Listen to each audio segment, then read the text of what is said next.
My husband started treating me better after years of making me feel like I only existed to spread my legs. Now I found out his mistress was the one in control of both his heads, and I hate them for it.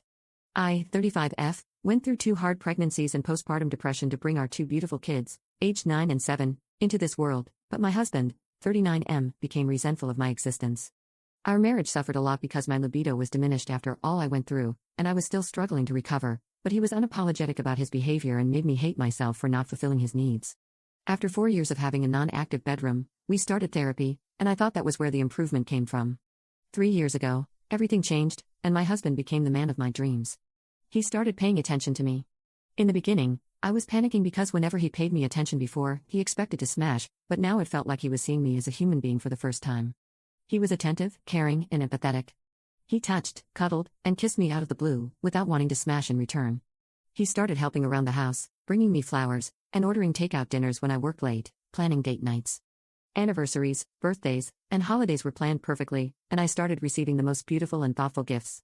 When we fought, he would come the next day and admit his wrongs very accurately, if he was the one in the wrong, something he never did before.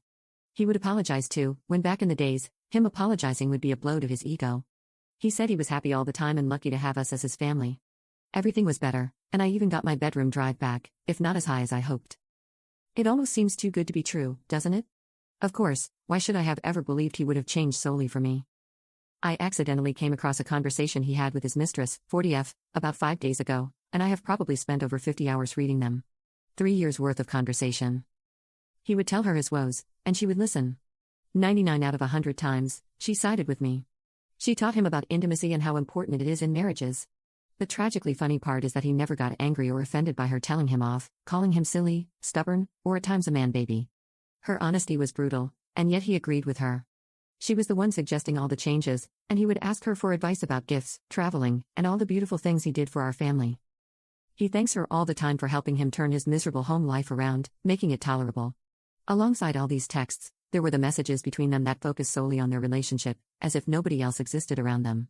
The flirting, dirty talk, and pictures, the longing to see each other. He says she is the love of his life every day and that he wishes their circumstances were different. She says the same.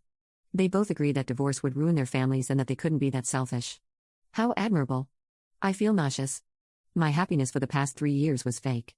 I don't know what to do. I want to hurt them, I want to expose them, and I want to ruin whatever they think is perfect happiness. Edit. She has 1 child, aged 14, and she was also in a dry bedroom with her husband for 14 years.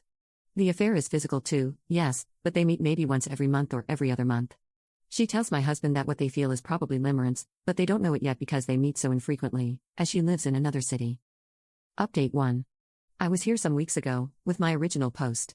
I finally decided that I really should reach out to the husband of my husband's mistress. I found him easily and contacted him. He didn't believe me at first and was rude about it, telling me to go screw myself. I hesitated to contact him again, to be honest, but after a few days, I realized that I wouldn't believe a stranger just popping into my DMs accusing my significant other of cheating, so I recorded my husband's phone with my phone, especially the messages where she sent explicit photos and stuff. I also went to the contacts to show the number. He didn't answer me the first day, then he called me the C word and blocked me.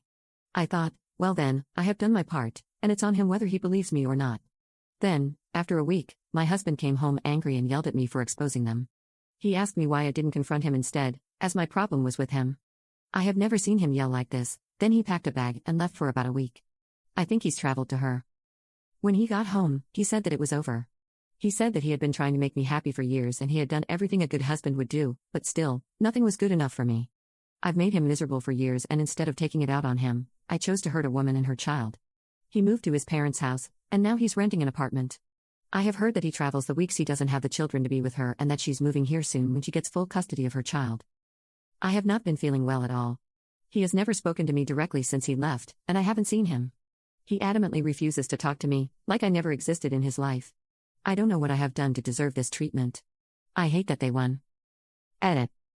It's been a couple days now, and this morning, I got a call from my mother-in-law that my husband has been in jail for the past couple of days and only got out this morning, but the charges weren't dropped. Apparently, his mistress and her husband had another altercation last weekend, and she ended up hurt again. Now I want full custody of my children. He is out, but charges are not dropped, so it will probably lead to some punishment. I don't know if family court would count this in case I want full custody and supervised visits. My mother-in-law was hostile when I told her this, and she's one of the people who have supported me, so I am expecting some pushback. I don't care.